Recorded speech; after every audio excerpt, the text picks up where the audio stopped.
할렐루야. 여리고 기도회가 끝났더니 기운이 다 떨어진 것 같습니다. 할렐루야. 하나님께서 오늘 우리 예배 시간 가운데 특별하게 은혜 베풀어 주셔서 정말 우리의 심령이 다시금 우리 주님 안에서 기쁨과 만족함을 얻고 죄 대신 화관을, 슬픔 대신 희락을, 근심 대신 찬송의 옷을 입혀주시는 은혜로운 시간이 돼서 우리가 여호와의 집에 심겨진 하나님의 의의 나무로 새롭게 변화되는 은혜가 나타나게 되시기를 주님 이름으로 축원합니다. 빌립보서 4장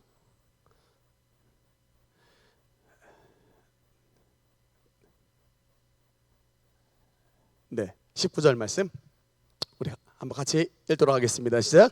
나의 하나님이 그리스도 예수 안에서 영광 가운데 그 풍성한 대로 너희 모든 쓸 것을 채우시리라. 아멘. 정말 여러분 오늘 하나님께서 우리 말씀상한 읽었던 대로 여러분 이거 고백을 항상 하시면서 살아갔으면 좋겠어요. 하나님은 여러분 다른 사람이 아니라 뭡니까? 나의 하나님이 그리스도 예수 안에서 영광 가운데 그 풍성한 대로 너희 모든 쓸 것을 채우시리라. 저는 이 5가지로 외웠습니다. 이걸 5단계로 나눴어요. 나의 하나님이 그리스도 예수 안에서 영광 가운데 그 풍성한 대로 너희 모든 쓸 것을 채우시리라. 합시다. 1번 2번 3번 4번 5번째. 아멘. 아멘입니까? 다시 한번 크게 선포하며 시작합시다. 나의 하나님이 그리스도 예수 안에서 영광 가운데 그 풍성한 대로 너희 모든 쓸 것을 채우시리라. 할렐루야. 이제 오늘 이제 수요 예배 우리 여리고 기도회 2부의 첫 시간입니다. 우리 잠깐 복습을 해보도록 하겠습니다. 일단 우리가 지금 구약의 파노라마에 대한 이제 주제로 다시 이제 여리고 기도회 2부 이제 시작을 하고 있습니다. 여러분 성경을 볼 때에 크게 제가 구약 성경을 2가지로 크게 이제 분류를 시켜놨었습니다. 일단 구약의 전체가 39권인데 다음 한번 눌러줄까요? 네, 39권이 5가지로 이루어졌다 했습니다. 첫 번째가 뭐였죠?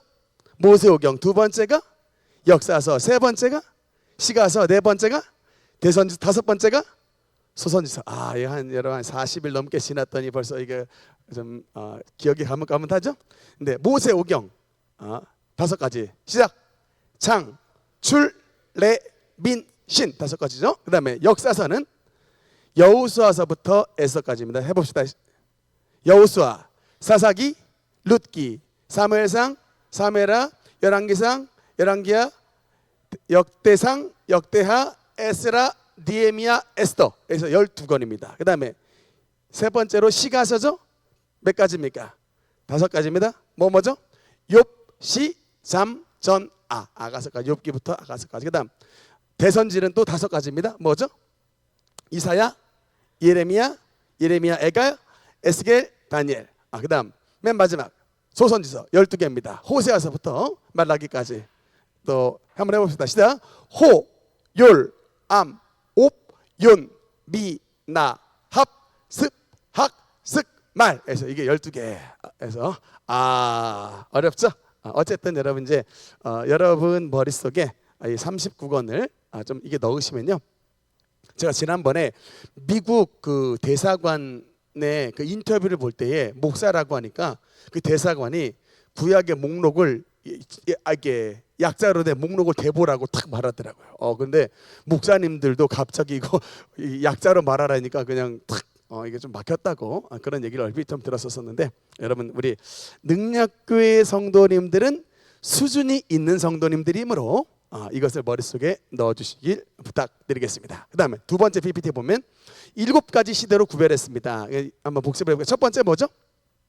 창조시대. 두 번째 족상시대. 세 번째 광야. 네 번째 정복. 5번째 사사. 6번째 왕정. 7번째 포로시대. 눈 감고 첫 번째 창조. 두 번째 눈 뜨시면 안 된다니까요. 저랑 눈 마주치시면 어떡합니까? 세 번째 광야. 네 번째 정복. 5번째 사사. 6번째 왕정. 7번째 네, 포로 시대. 그래서 여러분 이게 그러니까 구약의 목록 39개와 그다음에 7가지 시대만 딱 머릿속에 들어있으면 구약 전체가 딱 잡히게 됩니다. 여러분 진짜 이거 너무 중요하다니까요. 여러분 혹시 그 온누리 교회 이애실 집사님이신지 사모님 같은데 성경이 읽어지네 그 책 좀 보신 분 계시는지 모르겠는데 그분 책 봐도요 다 이게 일단 목록서부터 시작합니다. 성경이 안 읽어지는 이유는 뭐냐면 목록이 안 잡혀서 그래요. 이게 도대체 교회는 막 20년 댕기셨는데 아직도 막 성경 찾으라 그러면 막 이게 못 찾으시면 이거 곤란하다. 그래도 이게 순서는 다 아셔야. 그래도 목사님이 갑자기 오바댜서 그러면 근데 확 이렇게 그냥 딱 이렇게 머릿속에 딱 이게 신약에 있나 이러시면 곤란한 거예요. 그래서 이제 7가지 시대를 머릿속에 좀 집어넣어 주시면 감사하겠고요. 지난 시간까지는 우리가 이제 족장 시대까지 했는데 오늘은 이제 그 중에서 이제 드디어 광야 시대 세 번째 광야 시대로 들어가겠습니다. 참고로 첫 번째 시대가 뭐였죠? 창조 시대였고 두 번째는 족장 시대였습니다. 여러분 제가 파노라마는요 디테일하게 하는 게 아니에요. 파노라마는 뭐냐면 사진으로 그냥 탁탁탁탁 하는 겁니다. 영화 보듯이 쭉 보듯이 우리 여러분 영화 볼 때 막 세세한 내용을 다 머릿속에 기억하면서 보진 않지 않습니까? 사진 볼 때 슬쩍 넘어가는데 지금 구약의 파노라마 하는 목적이 바로 이겁니다. 숲을 보자라는 거예요. 좀 약간 디테일하게 보지 말고 물론 나중에 성경 공부할 때도 디테일하게 볼 때도 있지만 일단은 전체 좀 우리 성도님들을 위해서 전체 좀 큰 그림을 보자라고 했던 겁니다. 그래서 지난 시간에 족장 시대에 4명의 족장을 하는 것으로 끝냈습니다. 누구였어요? 아브라함, 두 번째는 이삭, 세 번째는 야곱, 네 번째는 요셉. 이게 여러분 창세기 12장서부터 50장까지 내용이에요. 그냥 창세기 12장서부터 50장까지 무슨 내용인지 모르시면 4명 인물 쓰시면 끝납니다. 아브라함, 이삭, 야곱, 요셉. 이러면 그냥 창세기 12장서부터 50장까지 끝나는 거예요. 그 다음에 창조 시대는 천지 창조. 그 다음에 두 번째 뭡니까? 에덴 타락. 세 번째 노아의 홍수. 네 번째 바벨탑. 이러면 창세기 1장서부터 11장까지 끝나는 거예요. 창세기 1장부터 11장까지 4가지면 끝납니다. 천지 창조, 에덴의 타락, 노아의 홍수, 바벨탑. 이러면 그냥 1장부터 11장까지 끝. 그 다음에 12장서부터 50장까지는 아브라함, 이삭, 야곱, 요셉. 그러면 끝나는 겁니다. 창세기 50장 끝입니다. 쉽죠? 그러니까 이게 머릿속에 이렇게만 들어가시면 돼요. 일단 1장부터 11장까지는 창조에 대한 이야기. 그래서 천지 창조와 에덴에서의 이제 또 에덴에서 쫓겨난 이야기, 노아의 홍수, 바벨탑 이렇게 머릿속에 넣으시면 되고 그다음에 이제 족장 시대는 아브라함, 이삭, 야곱, 요셉 이러면 끝나는 겁니다. 오늘은 이제 그 뒤를 이어서 광야 시대로 들어가 보도록 하겠습니다. 광야 시대는 특히 의미가 있는 것은 성경이 여러분 출애굽기서부터 레위기, 민수기, 신명기까지 모세 오경 가운데 4개의 성경이 이 광야 시대에 들어가는 거예요. 그래서 이 광야 시대는 크게 5가지의 뼈대가 있습니다. 첫 번째는 이제 출애굽에 대한 이야기, 두 번째는 시내산에 대한 이야기, 세 번째는 성막. 짧게 한 단어만 쓰겠습니다. 성막. 그다음에 네 번째는 광야 여정. 마지막 5번째는 이제 모압 평지. 이 5가지의 뼈대로 갈 겁니다. 일단 디테일하게 들어가기 전에 오늘 이 5가지를 뼈대로 해서 끝낼 거예요. 아까 말했잖아요. 아브라함, 이삭, 야곱, 요셉 그러면 전체 끝난다 그랬죠. 여러분 이 출애굽기, 레위기, 민수기, 신명기가 이 4권의 성경이 5개의 뼈대면 끝나요. 5개의 뼈대면 끝납니다. 출애굽에 대한 이야기, 시내산 이야기, 성막 이야기, 광야 여정 이야기, 모압 평지 이야기. 이러면 출애굽기서부터 신명기까지 끝나게 됩니다. 그래서 이게 성경 전체를 좀 이제 숲으로 보자라고 하는 것입니다. 오늘 좀 간단하게 좀 보겠습니다. 첫 번째, 그 중에서 이제 큰 1번이 출애굽입니다. 출애굽 사건의 가장 핵심적인 인물이 누구냐? 모세입니다. 모세, 잠깐 모세 가족 족보 좀 볼게요. 그냥 아시는 대로만 얘기하면 됩니다. 모세의 아버지 누굴까요? 모세 아빠 모씨가 아니고 아씨입니다. 무람이고요. 어머니. 그렇죠. 요새 찬양 이름이 나와주는 바람에 요게벳. 네.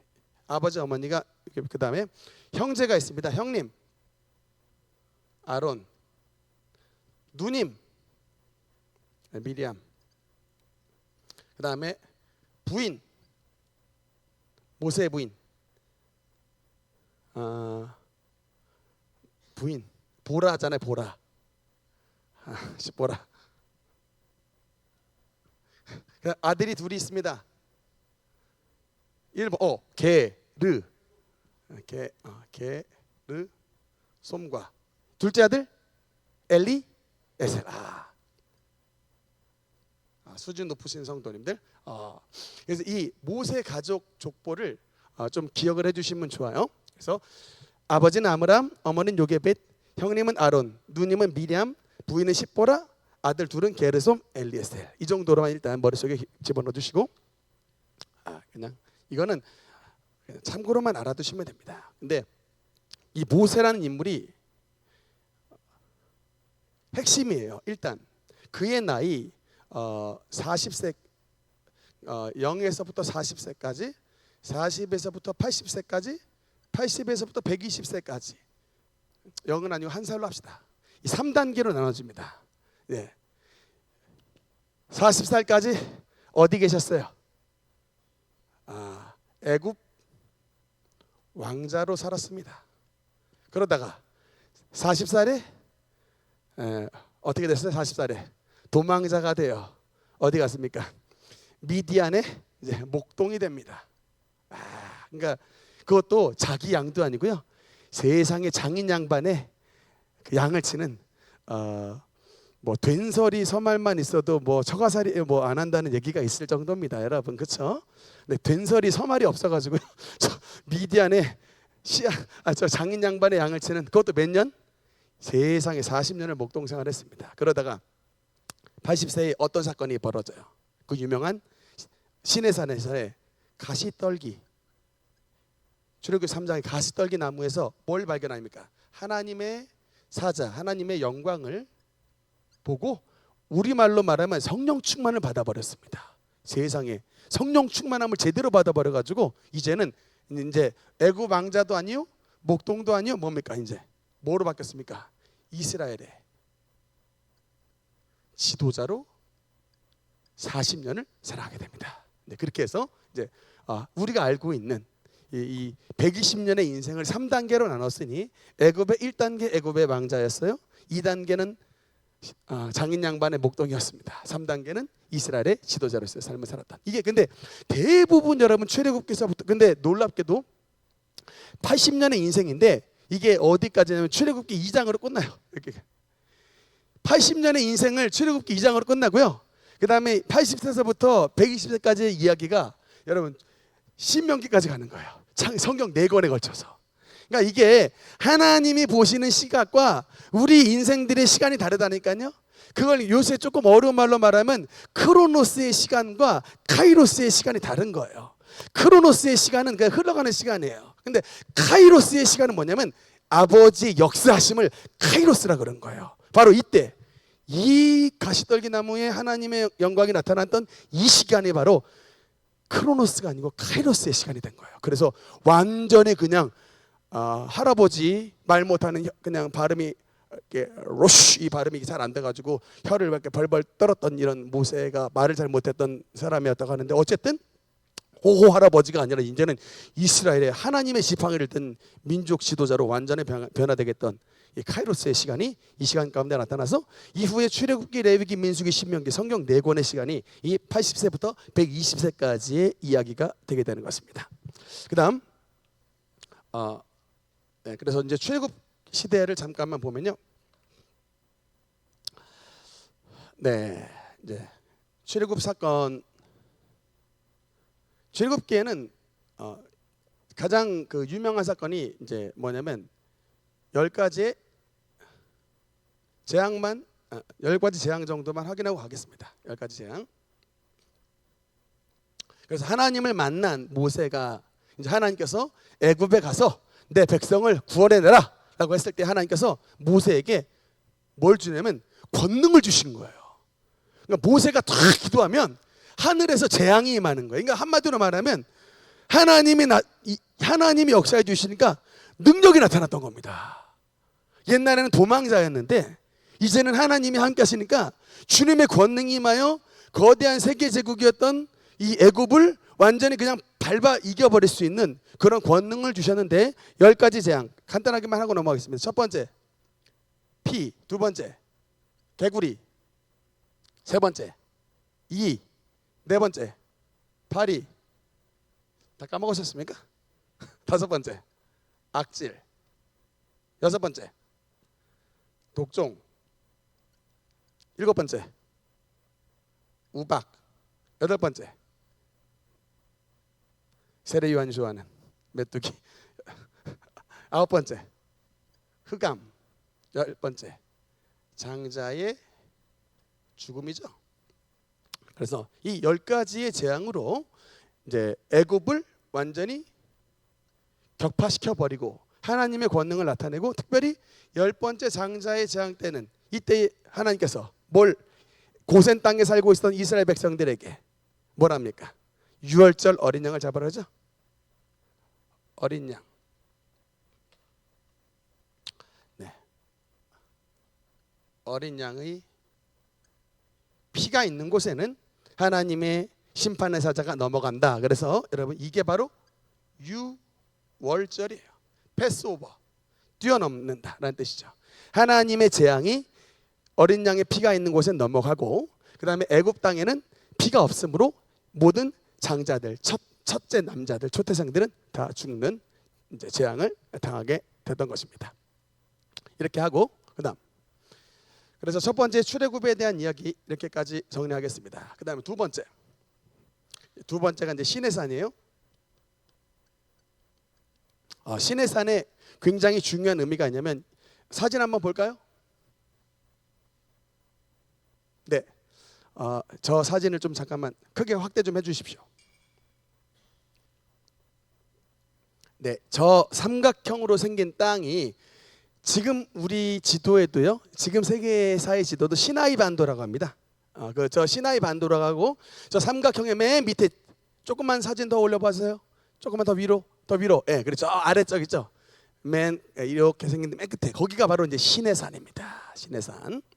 그래서 이 시내산에서 하나님께서 사실 다시 조금만 지도 다시 좀 올려보세요, 위로. 네, 여러분 원래 첫 번째 출발 자리가 어디냐면 1번이 람셋에서 출발해서 저 위쪽에 지중해 있지 않습니까? 대해. 그 길로 이렇게 그냥 땅이 이렇게 돼 있고 여기가 람셋인데, 이렇게 그냥 이렇게 가버리면요 가나안 땅까지 7일 길입니다. 그냥 도보로 걸어가면 일주일이면 가는 거리예요.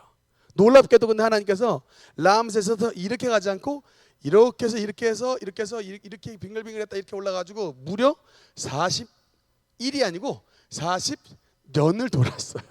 40년을. 야, 일주일이면 가는 거리를 40년을 걸쳐서 올라가게 됐다. 왜 그랬을까라고 했을 때, 하나님의 여기 지금 백성들이 애굽에 430년간 살았는데, 애굽에 430년간 살면서 너무 때가 많이 들었던 거예요. 그래서 이제는 가나안 땅에 들어가기 전에 하나님께서 애굽에 때가 많이 묻었던 그 이스라엘 백성들을 이 시내산이라고 하는, 이게 한마디로 말하면 뭐예요? 짤순이에요. 짤순이가 뭡니까? 물 빼는 거죠. 빙글빙글 돌려가지고 짤순이 탁 돌리면 물 싹 다 빠지잖아요. 이 시내 반도라고 하는 짤순이 통해서 애굽의 세상에 죄의 물이 잔뜩 들어있는 이스라엘 백성들을 아주 그냥 40년간 돌려가지고 물 다 빼버렸어요. 그리고 이제 하나님의 은혜의 옷을 입히시는 겁니다. 그게 40년이 걸렸다니까요. 여러분 이게 뭐냐면 내가 지금 이상하게 사는데 아직도 나도 막 짤순이가 막 도는 것 같이 정신이 없다. 그러면 뭘 깨달으셔야 돼요? 아, 내가 여전히 애굽의 때가 안 빠졌구나 라고 생각하시면 아멘이에요. 아멘입니까?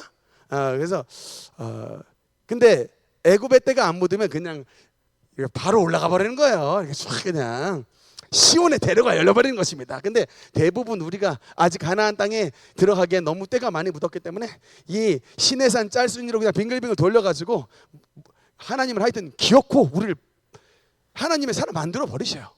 하나님하고는 하여튼 싸우면 안 돼. 그냥 순종하고 가야지 아버지랑 대항하시면 안 됩니다. 네. 시내산 간단하게 보겠습니다. 시내산에서는 크게 중요한 게 첫 번째가 뭐냐면 그 유명한 십계명입니다. 사진 한번 볼까요? 십계. 아니요. 영화에 있는 십계 사진을 제가 따왔습니다. 산에 저 두 돌판. 이 돌판이 여러분 태블릿이라고 하죠. 이 두 개의 태블릿을 갖고 탁 올라갔을 때 하나님의 손이 나타나서 저 딱 준비된 돌판에 주님의 손이 친히 저것을 10가지의 계명을 써주셨어요. 그래서 저걸 다른 말로 말하면 하나님의 친필이라고 해요. 십계명을 다른 부제를 붙인다 하면 하나님의 친필입니다. 저는 글씨를 너무 못 써가지고 저의 친필은 별로 의미가 없지만 우리 아버지께서 쓰신 하나님 아버지께서 써셨던 그 친필은 너무나도 귀하여 어디 속에 들어갑니까 여러분? 그게 법궤 안으로 들어가는 거예요. 없어지지 않은 영원한 하나님의 법, 그것이 바로 십계명법입니다. 10가지 계명 말로 하겠습니다. 제1, 우리 지금 웨스트민스터 소요리 문답 때 하고 있죠. 제1계명 뭡니까? 너는 나 외에는 다른 신 내게 있지 말라. 두 번째는 길지만 한마디로 말하면 우상을 만들거나 절하거나 섬기지 말라. 세 번째, 하나님의 이름을 망령되이 일컫지 말라. 네 번째는 안식일 기억하여 거룩히 지키라. 다섯 번째, 부모 공경하라. 여섯 번째, 살인하지 말라. 일곱 번째, 간음하지 말라. 여덟 번째, 도둑질하지 말라. 아홉 번째, 내 이웃에 대하여 거짓 증언하지 말라. 열 번째, 이웃의 짐을 탐내지 말라. 그 10가지의 계명을 주셨던 장소가 바로 시내산입니다. 아멘입니까? 두 번째, 십계명만 주신 것이 아니고 율법을 주셨어요. 이게 말하자면 이스라엘의 헌법입니다. 우리나라 여러분 7월 17일이 제헌절인데 우리 지금 제헌절 7월 17일 별 의미가 없죠. 아마도 조만간에 제헌절이 공휴일이 될 것 같습니다. 그래서 제헌절이 여러분에게 의미가 있는 날이 될 거예요. 근데 여러분 제헌절이 중요한 이유는 헌법이 우리나라에 여러분 말하자면 기소예요. 기소. 건물에 여러분 이걸 버티고 있는 게 기소인 줄 아시죠?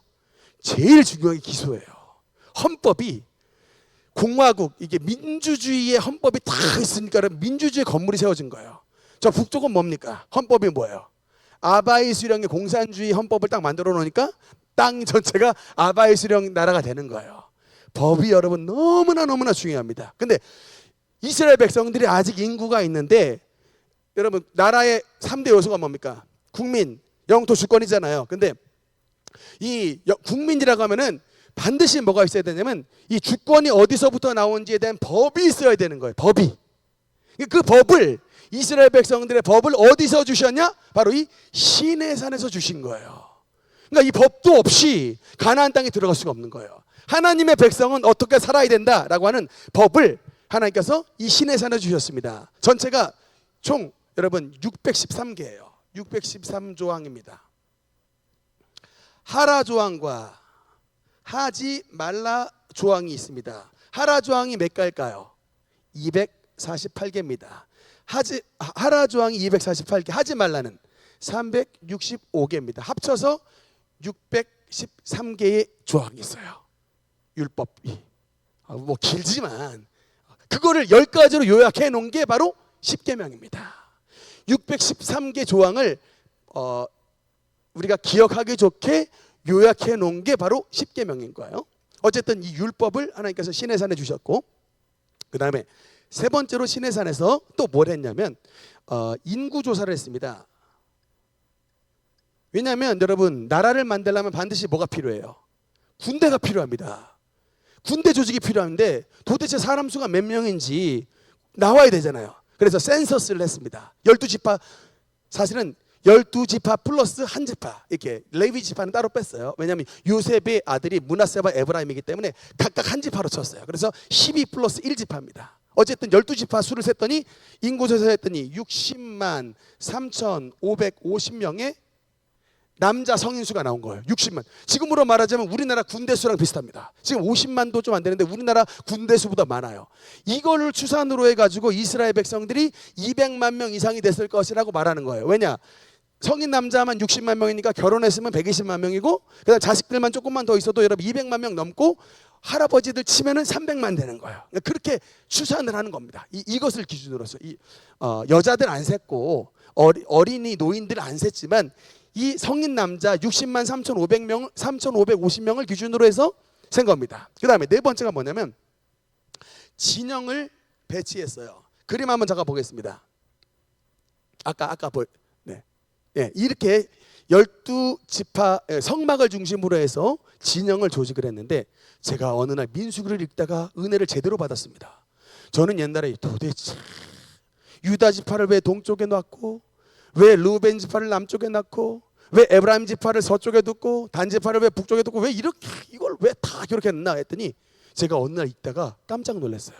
여러분, 뭐냐면 주님의 성도들은, 이게 여러분 교회 신앙인들이 조직이 잘 돼야 되는 거예요.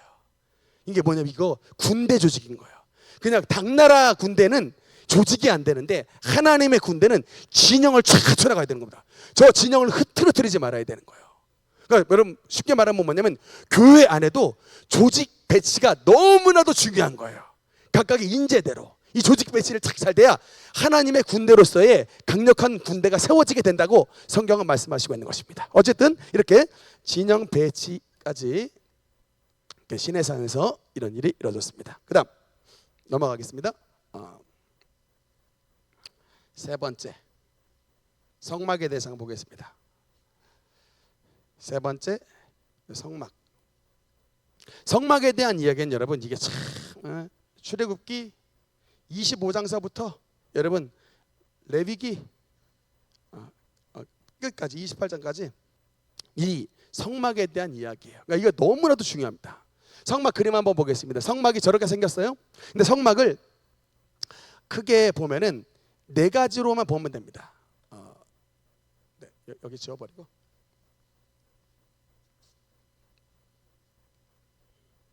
성막에 관련된 건 크게 네 가지로. 첫 번째, 성막에 이제 7대 기구. 두 번째, 5대 제사. 세 번째, 7대 절기. 네 번째, 대제사장과 레위인. 이렇게 네 가지만 보면 돼요. 조금 힘드니까 우리 한번 말로 한번 따라 봅시다. 7대 기구. 성막에 7대 기구. 그림 한번 볼까요? 다음. 제가 이거 지난번 옛날에 여러분 그 구약의 성막 해가지고 한 20번에 걸쳐서 여러분께 좀 가르쳐 드렸던 것 같아요. 그렇죠? 그때 열심히 수요일에 참석하시면 아마 기억할 겁니다. 조금만 더 확대를 해주세요. 7가지 기구가 있습니다. 네, 조금만 더 확대를 주셔서 조금만 더. 예. 오른쪽서부터, 문 쪽서부터 보여주세요. 네, 첫 번째 기구가 뭐예요? 문입니다. 출입문, 성막문. 두 번째, 번제단. 세 번째, 물두멍. 그 다음에 네 번째, 금초대. 반대편에 있는 다섯 번째, 떡상. 휘장 앞에 있는 분향단. 마지막, 지성소 안에 있는 법궤. 언약궤. 7대 기구, 성막에 7대 기구입니다. 따라합시다.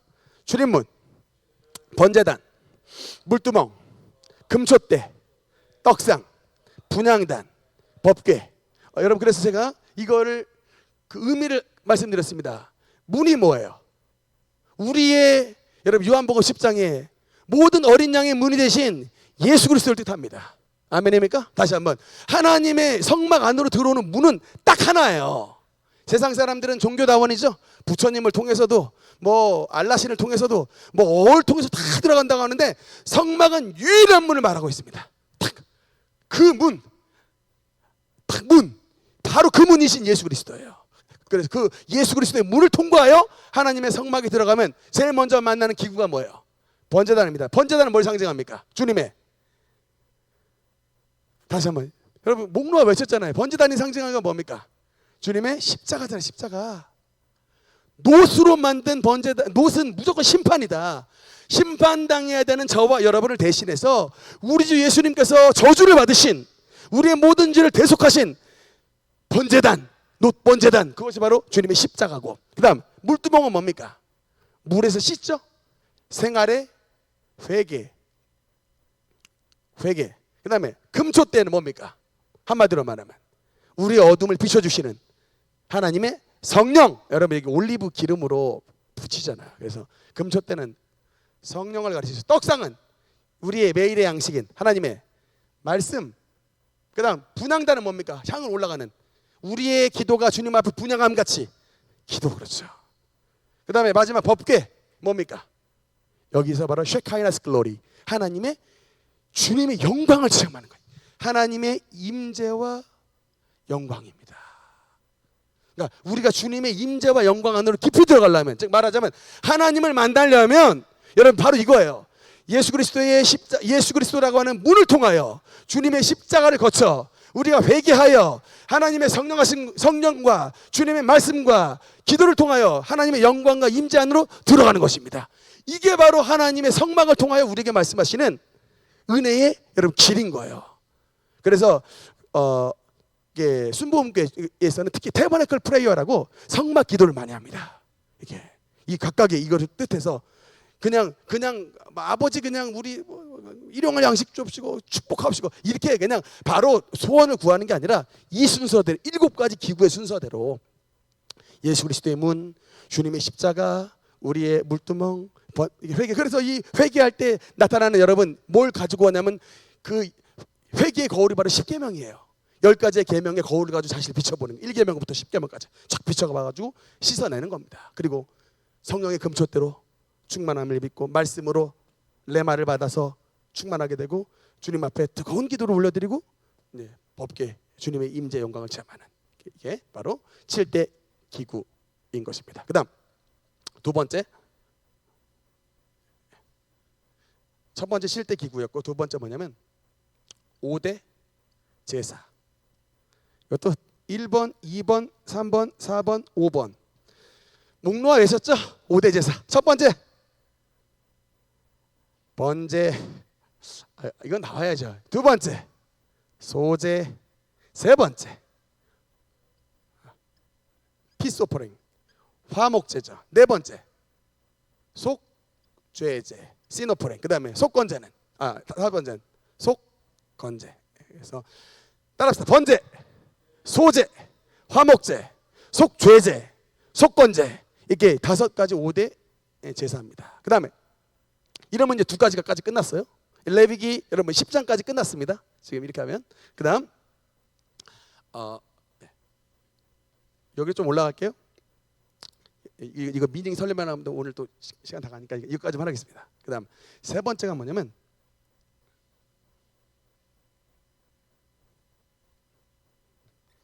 아까 7대 기구했고 5대 제사했고 세 번째가 뭐냐면 7대 절기예요. 여러분 이거 너무 중요합니다. 7대 절기.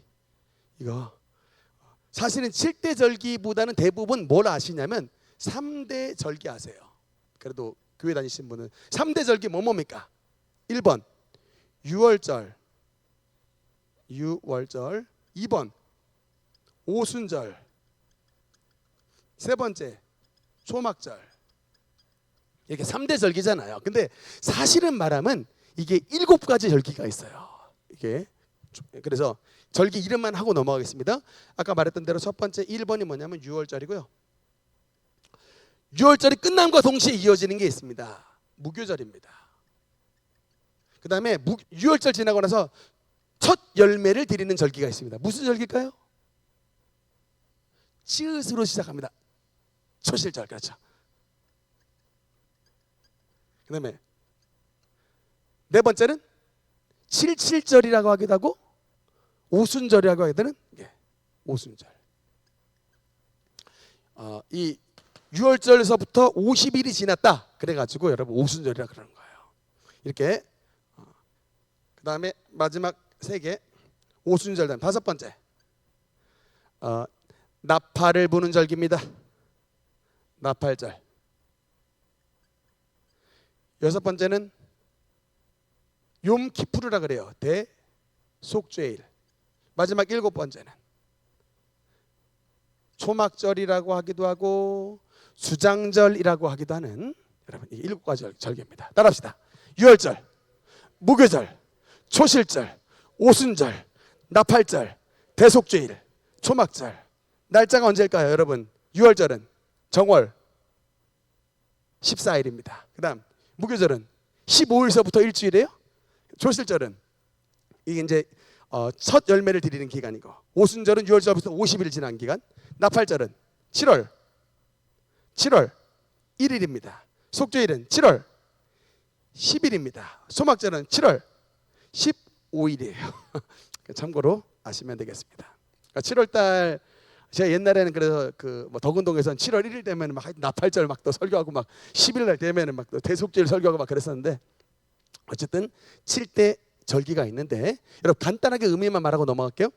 6월절 여러분 이게 뭡니까? 절기가 뜻하는 바 예수님의 십자가죠. 어린 양 잡는 날이잖아요. 주님의 십자가입니다. 그 다음에 무교절은 십자가 이후에 예수님의 백성들이 사는 고난과 이 삶의 연단이에요. 고난과 연단. 그 다음 초실절은 뭡니까? 이게 바로 뭘 뜻해요? 주님의 부활절을 뜻하는 거예요. 잠자는 자들의 첫 열매가 되셨도다. 고린도전서 15장에 이게 바로 초실절에 대한 이야기입니다. 오순절은 뭘 뜻합니까? 오순절 성령 강림이죠. 그 다음 여러분 나팔절이 뜻하는가 뭐예요? 나팔절 재림이에요. 재림. 여러분 그래서 그 옛날에 뭐 이장님이 여러분 다미선교회 전부 걔네들이 갖다 댔던 게 여러분 이 나팔절 딱 끼는 게 바로 여러분 이 천사장의 나팔 소리, 하나님의 나팔 소리, 그 나팔 소리가 울려 퍼질 때에 예수님이 오신다. 데살로니가 전서 5장에 나오지 않습니까? 그 얘기가 바로 이 나팔절에 대한 이야기예요. 그다음 대속죄일은 뭘 뜻할까? 바로 지금 유대인들, 주님의 백성들이 아직 돌아오지 않는데 마지막 때 여러분 주님의 장자인 유대인들이 주님 앞에 회개하고 돌아오는 때가 있는 거예요. 아직은 그러니까 지금 여러분 이루어진 건 어디까지냐면 1부터 4절기까지는 이루어졌어요. 근데 아직 5, 6, 7은 안 이루어졌습니다. 초막절은 아직 이루어지지 않았어요. 지금 우리가 이루어져야 되는 절기가 언제냐? 지금 우리가 이제 이걸 기다리고 있는 거예요. 예수님의 재림의 때를, 나팔절을 기다리고 있는 겁니다. 그리고 그때가 되면 주님의 첫 장자인 유대인들이 주님 앞으로 돌아오고 요한계시록에 나와 있는 14만 4천 명이 이들이 전도를 온 세상 땅끝까지 전도하게 되는 그런 역사가 나타나게 되고, 맨 마지막 그래서 잃어버린 알곡들이 다 주님 안으로 돌아와서 알곡들이 주님의 초막 안에 곳간 안에 들어가는 천국에 들어가는 구원의 완성의 역사가 나타나게 되게 되는 것입니다. 이게 하나님의 전체 구원의 역사의 여러분 여정인 거예요. 이렇게 딱 보여주시는 겁니다.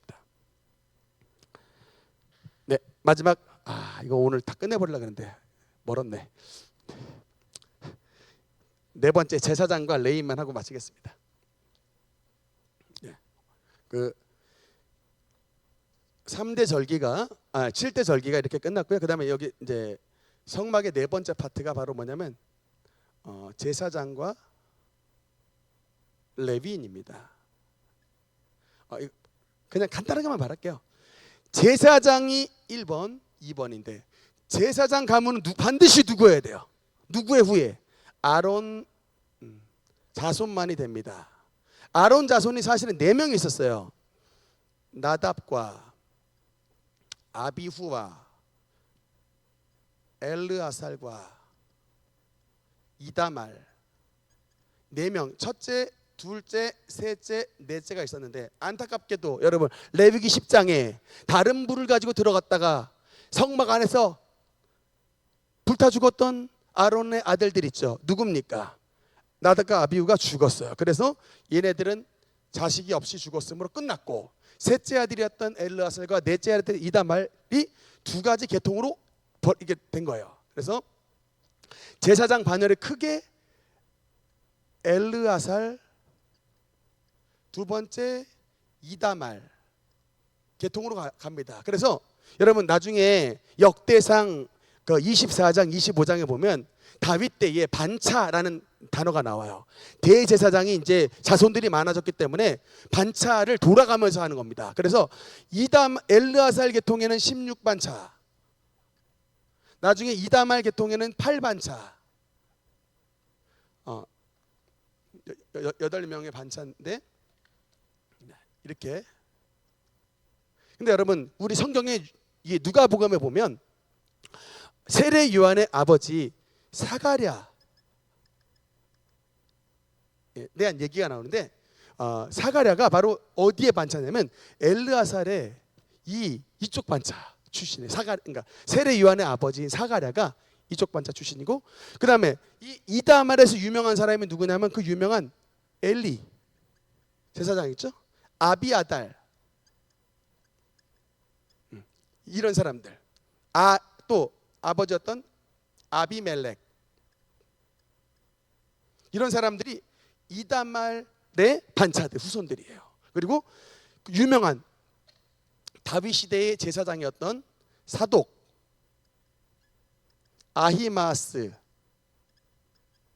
뭐 이런 사람들, 그 다음에 유명한 에스라, 이런 사람들이 전부 아론 자손 가운데 엘르아살 계통의 사람들입니다. 어쨌든 뭘 이걸 말씀드리냐면 굉장히 철저해요. 하나님은 하여튼 아론 자손 제사장만 하게 돼 있지, 이것 건드렸다가 여러분 땅속에 바로 산채로 들어갔던 인간이 있었어요. 누구예요? 고라잖아요. 고라가 요거 건드렸다가 지가 여기 얘네들 아론 자손 밀어내고, 사실은 사촌이거든요. 아론과 고라는 사촌지간이에요. 사촌지간. 근데 이거를 탁 시기 질투내 가지고 내가 저 삼촌 자리 내가 들어가겠습니다 해갖고, 여러분 민수기 16장에 고라당 반역을 일으켜서, 다른 게 아니에요, 이 자리를 지가 차지하겠다고 한 거예요. 하나님은 철저하게 구분했어요. 제사장 반열과 레위인 반열을 철저하게 놔서 반드시 아론 자손에만 제사장을 하게 했고, 나머지 사람들 레위인인데, 간단하게 요약하고 마무리하겠습니다. 왜 레위인이라고 말하냐면, 레위는 3명의 아들들이 있었어요. 손입니다. 두 번째 고핫, 세 번째 무라리. 게르손, 고핫, 무라리인데, 아론은 어디 출신이냐면 이 고핫 자손 출신이에요. 근데 고핫에게서도 여러 아들들이 있었거든요. 뭐 엘사바니니, 뭐 우시엘이니, 여러 아들들이 있었는데, 어쨌든 그쪽은 전부 다 통칭하여 뭐냐면 레위인이에요. 그리고 아론 자손을 제외한 게르손, 고핫, 무라리는 한마디로 통칭하면 뭐다? 다 레위인입니다. 그래서 그냥 제사장을 돕는 역할이에요. 그게 뭐 또 자세히 말하면 또 좀 뭐 길게 들어갈 수 있지만, 어쨌든 그냥 큰 그림으로 말하면 성막을 봉사하는, 제사를 실질적으로 집재하는 사람은 반드시 아론 자손만 했고, 그것을 옆에서 뭐 이렇게 도와주고 씻어주고 이런 옆에서 서브했던 사람들은 레위인인데, 게르손과 고핫과 무라리 자손이 그 역할을 감당했다라고 하는 것입니다. 여기까지 해서 여러분 레위기 27장까지 마무리를 했습니다. 할렐루야. 네. 조금 머릿속에 좀 들어왔습니까? 네. 다음 시간에 조금 복습하면서 한 번 더 광야 시대에 대해서 말씀을 드리도록 하겠습니다. 기도하겠습니다.